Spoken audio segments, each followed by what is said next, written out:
Well, today we've got a car for you which really has been a very huge favorite to a lot of SUV lovers. But some of them, when they went to buy in, they just hesitated a bit because this car did not have a petrol engine. Yes, Tata wasn't offering a petrol engine with the Safari and the Harrier, but now they've launched it on this car with the 1.5 turbo petrol. This car already had a diesel, very capable diesel, and also had an EV option, but now they finally got turbo petrol on this car, which makes 170 bhp and 280 Nm of torque. Is the same engine which you will also find on the Sierra. If you want to watch a video of the Sierra, you can click on the box below, or of course on the pop-out banner over here, and find out all about that car as well. But today we'll talk about the new and updated Tata Harrier. Now let's quickly tell you about the walk around and some details. Now the front end is more or less the same that you've been seeing for the last couple of years. Of course, you get this huge grille which has this black and white effect, lots of black elements around the lamps and the lower part of the bumper. You of course get that sensor for the ADAS tech, and you also get the camera integrated over there for the ADAS tech. If you move on to the side, if you come onto this side and check out the side profile from this angle, you will see that you get blackened out around the wheel arches, blackened out plastic around the wheel arches, and 18-inch wheels. The good point about this car is that it has disc brakes in the front and at the back as well, and you'll also get roof rails over here or mounted on this side. Now if you move on to the back end with me, you will see that you get 18-inch wheels all across, and of course the same kind of design for the rear as well. Now the special thing about the rear, if you see from here, is that the shark fin antenna on top has a camera which is already inside it. Yes, the shark fin antenna has a camera which has been integrated inside, and that means that people who try to damage your cameras over here and there, they will not be able to do that. And that's something which Tata has thought about. Two sensors at the back as well for the parking, and of course the same kind of design, connected beam of light for the back as well. What do you think of the looks? I think it looks really stunning. It has solid road prints, and as you can see, the length also is quite massive. I'll give the looks of this car a strong score of 9 out of 10.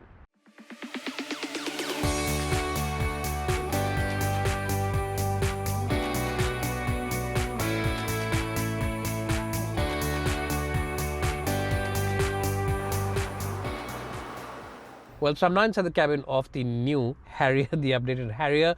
Now you get this big screen over here. It's a 14-inch screen. You get a lot of apps, a lot of features on this car. It's a connected car as well. AC controls can be applied from here, and of course you also get the gaming arcade on this setup. The games can be played via this system. You also get Apple CarPlay and Auto, Dolby Atmos, and the JBL setup is fantastic. 10-speaker setup inside this car is just fantastic. The bass, the mid-range, the treble, everything, all the acoustics and everything is crystal clear, and you'll just enjoy a long distance journey on this car listening to the music. It really is fantastic to be in. You also get a mirror over here which has a view from the camera which I showed you earlier in the shark fin antenna, so that view is available over here. It looks very sharp, very dynamic, and there's also a dash cam over here, of course sensors and a camera for the ADAS features as well. Nice and large windows, electric seat for the driver with memory function, so depends if you have your wife sitting over here, she can set her memory to 2 or 3 or 1 or whatever, and of course you can also choose your memory. Automatic headlamps as well, and rain sensing wipers. You also get a very unique feature, washers for both the headlamp as well as the tail lamps, and of course that is operated when you use this over here. You also get a lot of buttons over here for the 360 camera, the central locking as well as the boot release, and over here on the center panel you get the 65-volt charger for the C-type, old school charger, different driving modes, of course different terrain modes. You also get hill descent assist, and you also get these buttons for the auto hold and electric parking brake, cool front seats as well, and lots of features of ADAS, electric adjustment for a lot of stuff. Very cool place to be, very plus place to be. I'll give the front end of the cabin a very strong score of 9 out of 10. Let's jump in the back seat and see how good that really is. Well, so now I'm inside the back seat of the new Harrier, the updated Harrier, and I have to say that legroom is impressive as always. The overall headroom also is massive and quite good. My height for reference is 5'10", so if your chauffeur is also about 5'10" and you're also about 5'10", you should be quite okay in these seats. The front seats have been raised up slightly, so you have place where you can stretch your feet. Now this is generally a wide car, so you can easily accommodate 3 passengers over here, and the hip and knee angle also is at a nice 90 degrees, so you're quite comfortable in these seats. You also get a little bit of a place to keep your beverages. The middle passenger door doesn't get a headrest in, which is a bit of a surprise, but once you store away the seats, you can again see lots of space over here.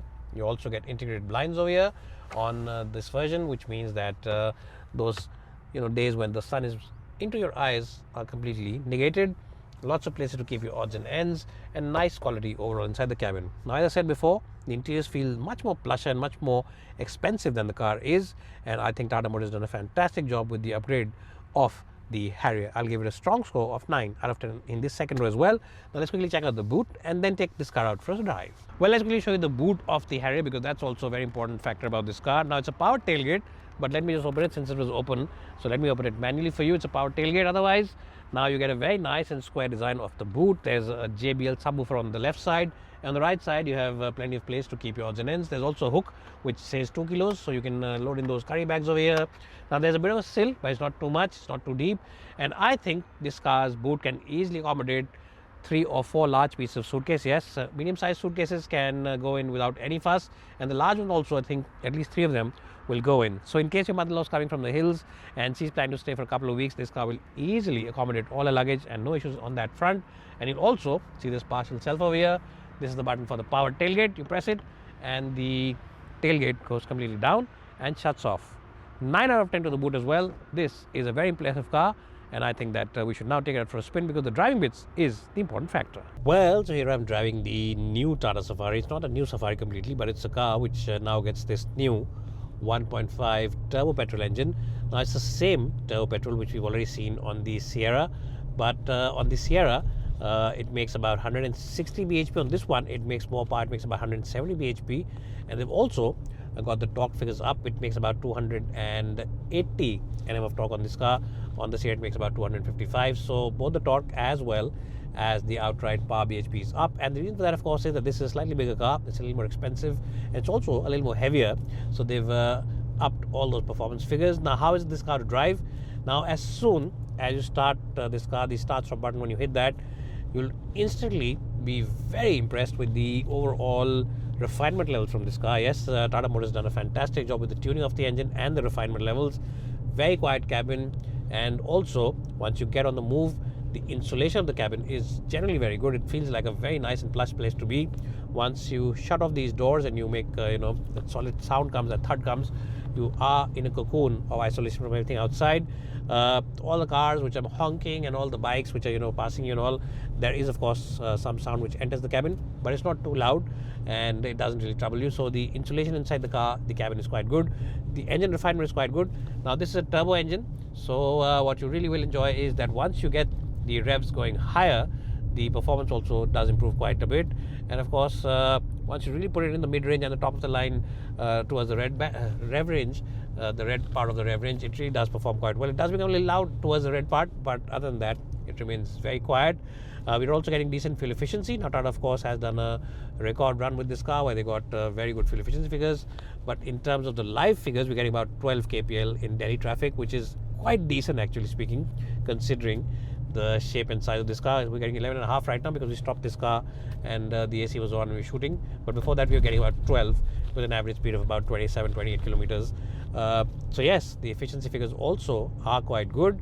What is also good and very impressive is the plush ride. The ride quality on this car is absolutely brilliant. It's slightly on the firmer side. It's not overtly firm. But what that means is that on the highway, you feel very confident, you feel very good, and you just have that sense of solid trust on the car's overall suspension setup, and you can easily do speeds of 120, 130 kph all day long without any fuss on Indian highways. So that is something which will give you great confidence. What you'll also appreciate about this car is the overall steering wheel. Now, it's a light steering wheel, unlike the diesel version, which has a very heavy steering wheel because it has a very heavy engine on the axle. This engine is light, so the steering also has lightened up quite a bit, and that means that maneuvering this car in the city isn't as cumbersome as the diesel version of the car. So that is something, again, which buyers will appreciate. And Tata Motors really has done a fantastic job with the ride as well as the steering wheel, and it does feel like a well-planted car. Now, it's not the quickest responding steering wheel, or is it the most communicative, but for people who drive themselves, they will not feel tired at the end of a long journey. So that is something, again, which you need to appreciate. Body roll, well, it's a high-set car. It's got good ground clearance. It's a heavy car as well, so you can't really defy the laws of physics and gravity. So there is a lot of body roll when you push into corners. There's visible body roll, so it's not really a car which is meant for the keen driver. None of these cars in the mid-size SUV space or the large-size SUV space really can be called a keen driver's car, but still it is a car which you can depend on and feel that it won't let you down. The braking efficiency also is quite good from those large and chunky tires, as well as the grip from the tires. The braking is quite good, and overall visibility also is generally very good. Visibility from the front of the bonnet, from the side, very large and chunky mirrors, and of course this mirror over here in the middle also is excellent. So really, overall, it's a very impressive car. You don't really have any major fault finding with it. Of course, some negative reviewers will find fault with anything and everything, but to be honest, Tata Motors has done a great job. The gearbox also that we're driving, the automatic, it's a very good gearbox. It's a gearbox which has been designed by Aisin from Japan, and of course it's their technology which has been worked on along with this engine, and it works seamlessly well. The pedal shifters work quite well, and of course it just works in a nice and positive manner. It's a good and decent gearbox, and on a long day, if you want to use the manual settings, you can use it by using the pedal shifters over here. And of course, if you are wanting to use it in full manual mode, or full automatic mode rather, then the shifts, both upshifts and downshifts, are generally quite fast and seamless as well. So overall, my experience with this car has been very positive, and if you think that I've been paid by Tata to give you only positive reviews and say positive things, then you're mistaken. This is generally a very well-rounded product, and they've improved quite a bit. The interior quality has gone up, the overall driving has gone up, and just in general, it's a nice and plush car overall. Yes, that's what I'll say. It's a plush feeling car overall. Now, time for me to stop and give you a definitive summary report. Well, so what's my final opinion about the new Tata Harrier with the new petrol turbo engine? I have to say that this car is a very good package when it comes to driving, when it comes to comfort, when it comes to a plush interior, and of course the road presence of this car also is really very strong. In fact, at this price point, few cars can match all the abilities, all the packaging that this car has to offer in terms of the looks, the road presence, as well as the features, and it really feels very plush and modern on the inside as well. So what I have to say is that this is a very sorted product, and I would definitely request you to check it out at a Tata dealership near you. I'll give this car a strong score of 95 out of 100. Thanks for watching.